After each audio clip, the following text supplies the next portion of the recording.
सो दोस्तों आज हम जानने वाले हैं what are auxiliary verb, what are the uses of auxiliary verb. जब बात हम लोग वर्ब की करेंगे, ऑक्सिलरी वर्ब की करेंगे, कुछ आस पड़ोस के वर्ब भी आएंगे, जैसे प्रिंसिपल वर्ब्स जिसको हम लोग मेन वर्ब भी बोलते हैं, इवन फाइनाइट वर्ब। आज सबके बारे में हम लोग जानेंगे, लेकिन स्पेसिफिकली हमारा जो आज का टारगेट है auxiliary verb. Hi guys, I am Subhash Kartik. I help people to speak English fluently, correctly and impressively। और एक बात बताऊं, if you really want to speak English correctly, yes correctly, ये देवता का पूजा तो करना ही पड़ेगा, ये वर्ब ही है सब कुछ। दोस्तों वैसे तो कहा जाता है कि जब आप किसी चीज के बारे में ज्यादा जानकारी रखना चाहते हो, you need to start with the foundation। So today we will start with the foundation of verb. What is verb, इस वर्ब का क्या यूज है, ये वर्ब इतना इंपॉर्टेंट क्यों है, कितने टाइप्स के वर्ब होते हैं, we will discuss about everything. So let's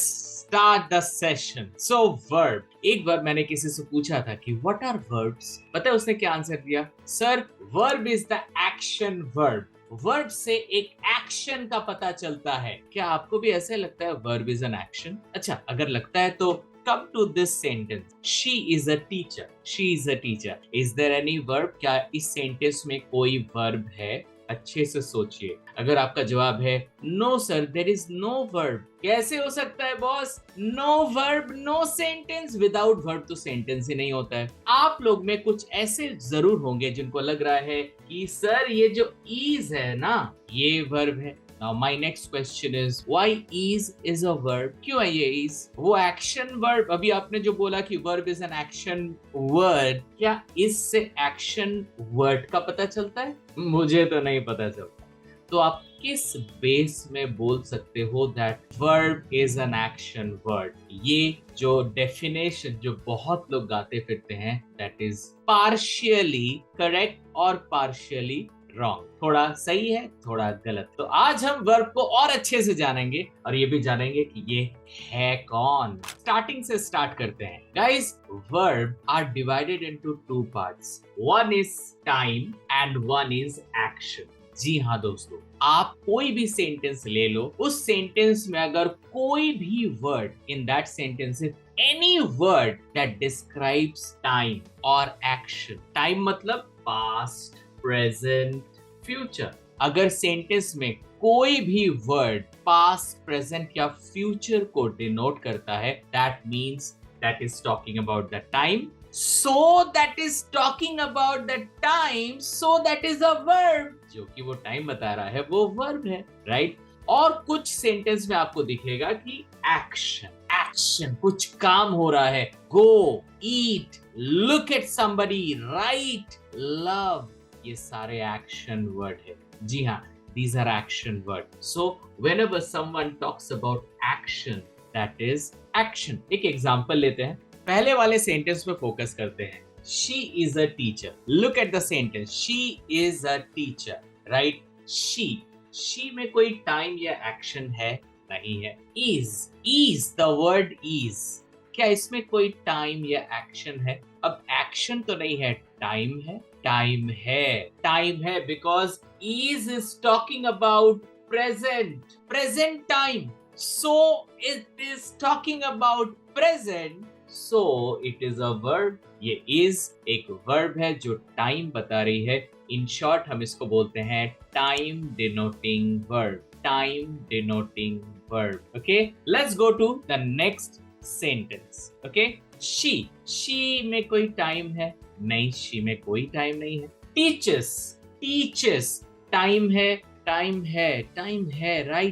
time है। teaches, ये प्रेजेंट बता रहा है, it is talking about present, right? Yes, present में teaches अगर पास्ट होता तो taught हो जाता, right? So teaches, it is giving present, so it is a verb. But don't you think teaches के अंदर एक एक्शन भी छुपा हुआ है? There is an action. Teaches मतलब टीचिंग करना। Are you getting that? That means ये जो वर्ब है, ये वर्ब सिर्फ प्रेजेंट ही नहीं, ये वर्ब एक्शन भी बताता है। So anyway it is a verb. इसके बारे में हम थोड़ी देर में बात करते हैं, ये स्पेशल केस है। ओके, एक काम करेंगे, जस्ट बी देयर, कहीं नहीं जाना, एक बहुत मजेदार एक चीज करेंगे। लेकिन इसके बाद look at the third sentence. The third sentence is she is taking my class. वो मेरी क्लास ले रही है। ये अच्छा वाला क्लास है, वो क्लास नहीं है जहाँ पे मुझे डांटा जा रहा है। शी में कोई टाइम है? No time. इज में टाइम है? जी हाँ, यहाँ पे टाइम है, that is present, so it is a verb. Taking, taking में कोई टाइम है? टेकिंग कोई टाइम तो नहीं है, बट हाँ टेकिंग में एक्शन है, एक्शन है। टेकिंग टॉक अबाउट एक्शन, कुछ लेने की बात हो रही है, सो it is an action, it is an action, so it is a verb. Action है, वर्ब है। Now look at this, my class, my class, my से कोई टाइम एक्शन?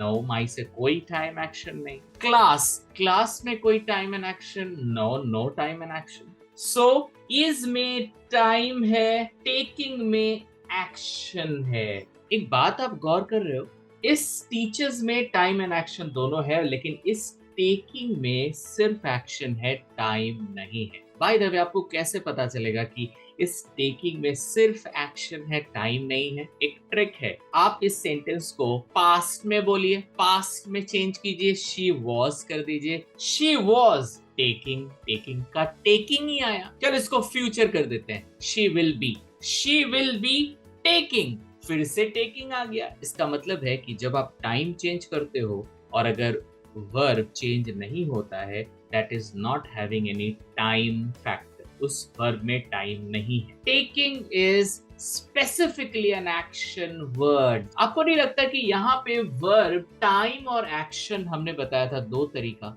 ये जो टाइम है वो तो ये इज वाला टाइम है, ये जो एक्शन बताती है वर्ब वो तो टेकिंग वाला है। आपको नहीं लगता यहाँ पे एक नया पैरामीटर होना चाहिए? Verb is time, verb is action, और एक नया पैरामीटर होना चाहिए जो है number 3। And number 3, time and action both. Verb 3 तरह के होते हैं, फर्स्ट जो टाइम बताता है, सेकेंड जो एक्शन बताती है, और थर्ड जो टाइम एंड एक्शन दोनों बताती है। टाइम और एक्शन का एक बहुत बढ़िया क्लू दे रहा हूं मैं।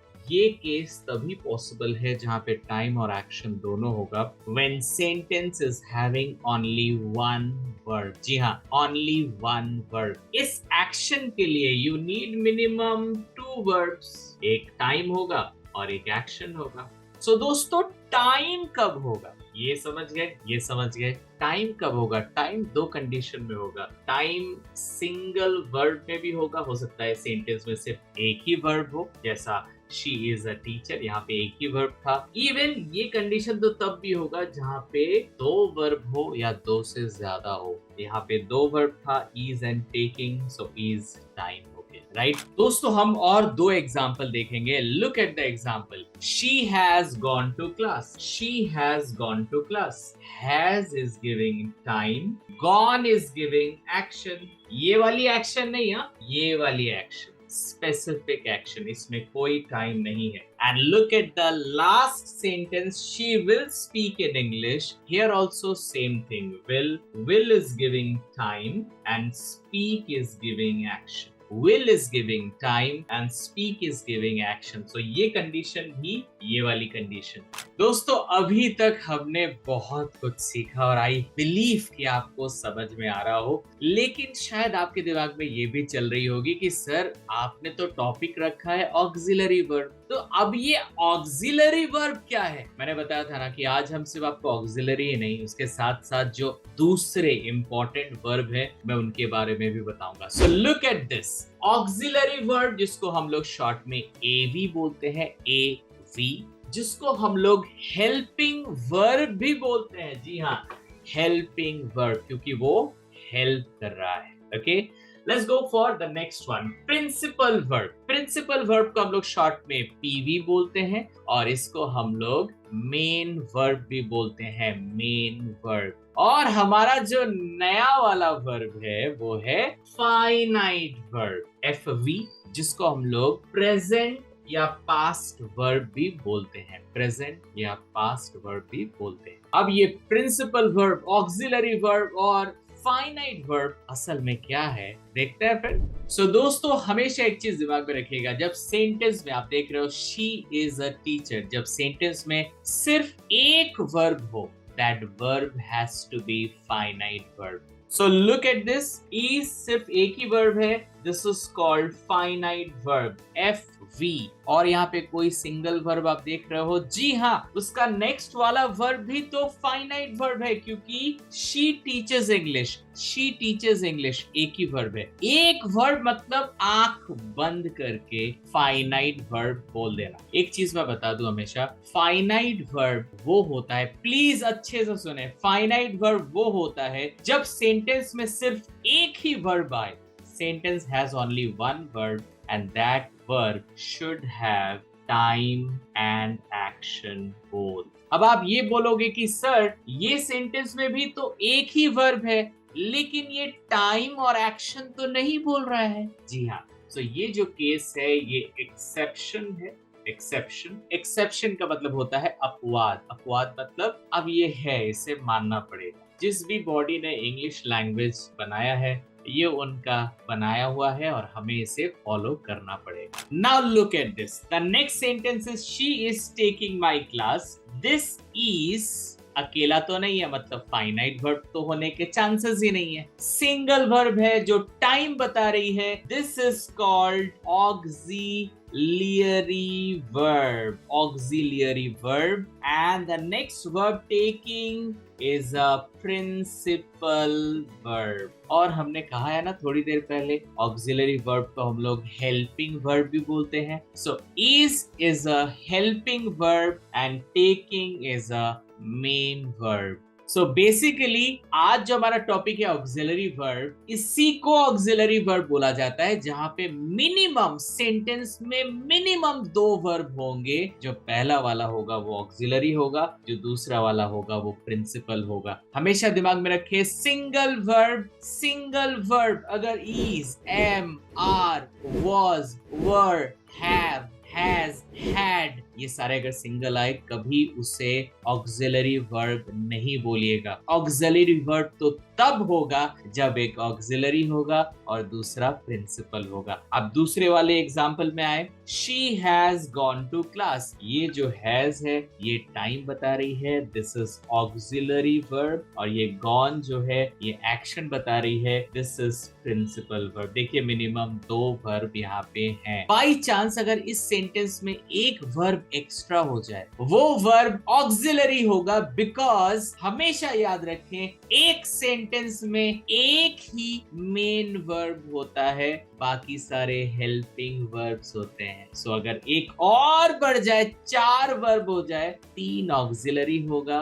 1 प्रिंसिपल होगा। इस बात को कभी ना भूले। सो फ्रेंड्स, अब रहा हमारे पास सिर्फ last sentence, she will speak in English. ये आपके लिए है। आपको क्या लगता है, विल एक ऑक्सिलरी वर्ब है, speak is principal verb, or is or will is finite verb, or speak is also finite verb, auxiliary verb, principal verb। अरे मेरे दिमाग में कुछ नहीं आ रहा है, मैं तो देखूंगा कि आप क्या लिखते हो नीचे कमेंट सेक्शन में। सो प्लीज, अगर आपने सच में इस वीडियो को सीखा है, देन नीचे इस सेंटेंस को लिखे, she will speak in English, and also write will is which verb, and मैं चेक करूंगा सारे आंसर्स को, and I will decide who are the champions। और अगर आपको ये वीडियो अच्छा लगा होगा तो इस वीडियो को जरूर सब्सक्राइब कीजिएगा, नहीं तो अच्छे वीडियो लेसन्स मिस हो जाएंगे। Thank you very much. फिर मिलेंगे अपने एक अगले वीडियो लेसन में।